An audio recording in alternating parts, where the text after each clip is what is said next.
Minisita Ecweru yashoborangu ekizibu eki nibakimanya eky'enguudo okucwanyagurika kandi yahamisiriza gavumenti erina omwete ogw'okwidabiriza kuzigarura busya n'okuzikora otaireho okukora ensya. From Fort Portal to Bundibugyo needs rehabilitation. The entire road needs rehabilitation. And we should have started that a little early, but there were challenges.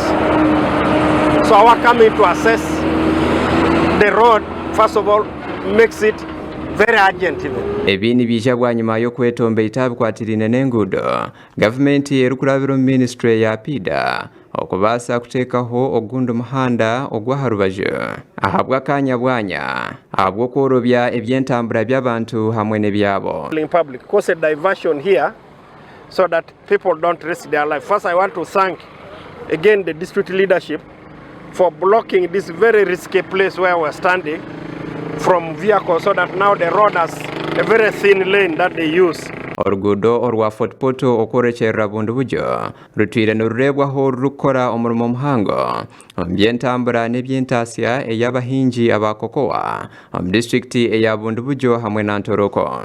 Robert Tebakunirwa oguno mukuru w'entebe ya kataano habwa disitulikiti egyo nashoborera ngu embeera mbi ey'oruguudo bwa hati ebyiruka nka piki n'amamotoka nibakozesa orubaju rumwe orw'oruguudo orureho hanabasa. What we did was to make sure that we put an immediate action of ensuring that we have a one-way, and we were advised by our engineers to reduce on the load, because if heavy trucks, heavy vehicles continued passing here where you are seeing a very serious crack, by this time we would not be having the road.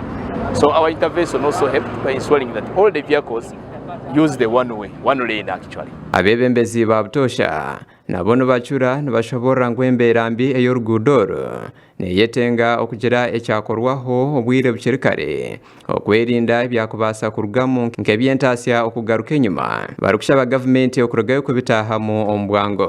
Kuba oruguudo runo rukulola niro ruconnectinga Bundibugyo and the rest of the world. The rest of the world ni Manyisa, Congo, hamu na Kampala. So obularugaho ruchweka tujja kutunga ebizibu by'amaani abokuba ebyobusuubuzi nga Kukorwa kandi kugendera bitoka by'amaani ejja kuba etakulaba. So that one is the biggest challenge, and we are saying obara tukora an alternative route nambere motoka zirabira habwakaire kano kijja kuba nkituyamba muno productive in terms of economically abokuba koko nyingi hanuya, then timbers nyingi, then security wise oruguto runuya turukozesa munonga. So it getting collapsed nechibi munonga. Minisita Ecweru Yahamiza ngo akatima kababa ndarumunda ahabw'okuba Ministry ey'ebya PIDA yahereze kumanyisibwa ahabikwatirine n'enguudo embeera mbi ey'orurimo okubaasa kwija kurugayo okurugarura busya kandi hatari kwija kubaho okubanza rwakingwa obutayija kuteganisa ebyentambura hamwe n'ebyobushubuzi omu district ya Bundibugyo.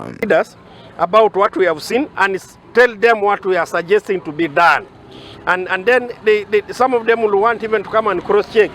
Because of the critical nature of the border here, it is not possible for us to allow Bundibugyo to be cut off.